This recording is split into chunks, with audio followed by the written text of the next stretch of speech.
Have you ever been in a situation where you're making great money as a consultant, freelancer, or coach, but you don't have any time to enjoy it? Maybe years go by without a real vacation, and you're constantly pulled between work and life. Well, if that sounds familiar, stick around. So I've been there. I was a custom software development consultant for decades, and I worked with high-paying clients, and I'd often tell them that they were dealing with a Lamborghini dealership and not an Oldsmobile dealership. My clients were paying for value, and I delivered, but there was one huge problem. I had no time. Every hour I spent on a client meant an hour I wasn't spending with my family. And I worked enough hours for 2 jobs, many months out of the year. I didn't work Sundays, and I did have lunch and dinner with my family, but just about every single evening, except Wednesdays when I was at church, I was working. And I guess just the lunch and dinners and being around on Sundays was enough to appease my conscience, but I felt guilty either way. When I was working, I felt like I was neglecting my wife and kids. And when I carved out time for them, I was distracted by all the work I had to get back to. I realized something important though. I was providing for my family financially, but I wasn't actually there for them. I was rich in money, but poor in time. And I believe this is a trap that most successful consultants, freelancers, and coaches fall into. You reach a point where your income grows, but so do client demands. You start running out of time, even though you are charging top dollar.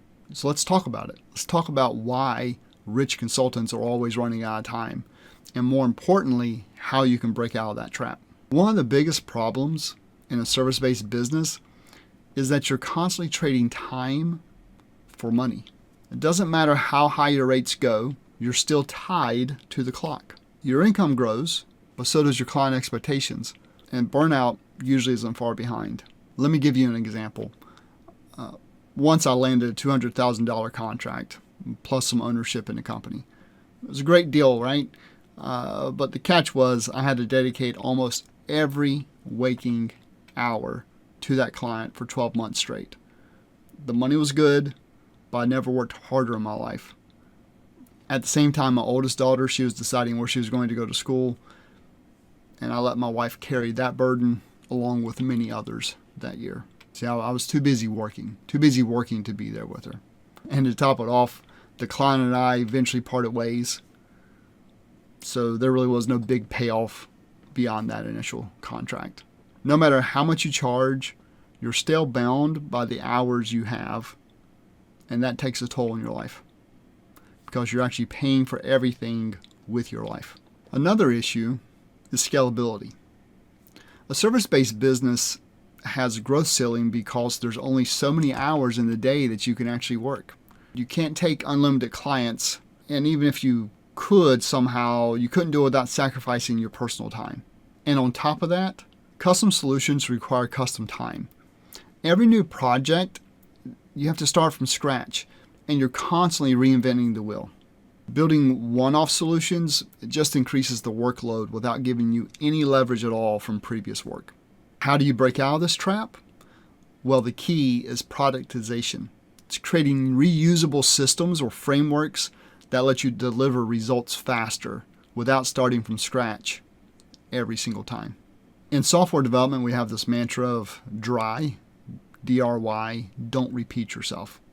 So the idea is you write some code and then other parts of the code call that. So you don't rewrite that code multiple times in the program, right? So you just maintain it in one place. So don't repeat yourself. And I applied this principle by building a core system that I could reuse with every client. I created a product, my reusable system, that handled everything from authentication and authorization, database access, just a bunch of things. Now this framework became the foundation for every client project, from e-commerce systems to shipping solutions. And by doing this, I wasn't selling a tangible product, but I was productizing my service. It saved me time and energy while delivering what the clients wanted. Beyond productization, you can also automate and standardize and systematize. For example, you can identify repeatable tasks and systemize them. Things like automation tools, templates, SOPs, or standard operating procedures. You can streamline your workflow and free up your time. For example, bookkeeping used to be a major time sink for me. I'd wait until the end of the year and spend days organizing everything. Well, now I use automation tools. It pulls in the transaction data from the banks and the credit cards into my accounting software. And what used to take days now just takes a couple hours. It's small automations like this that can make a huge difference.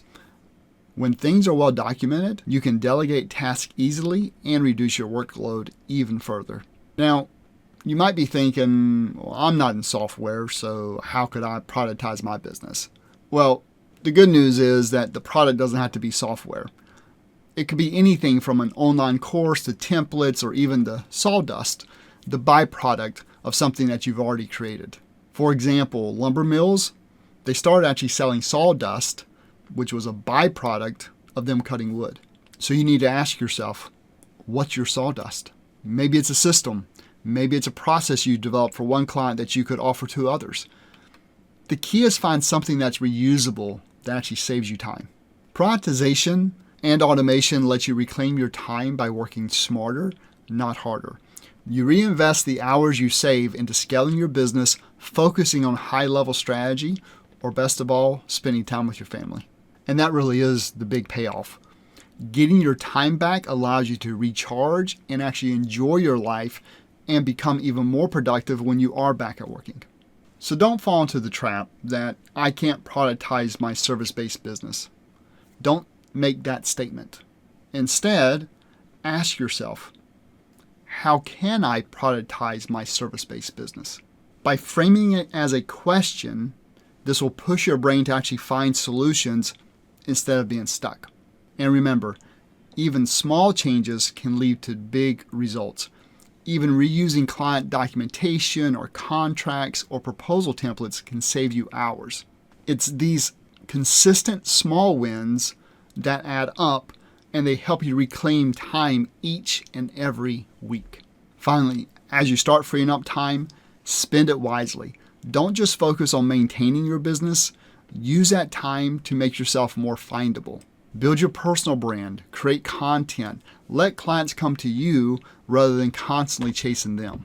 So my question to you is, what's the one step you're going to take today to start productizing your business?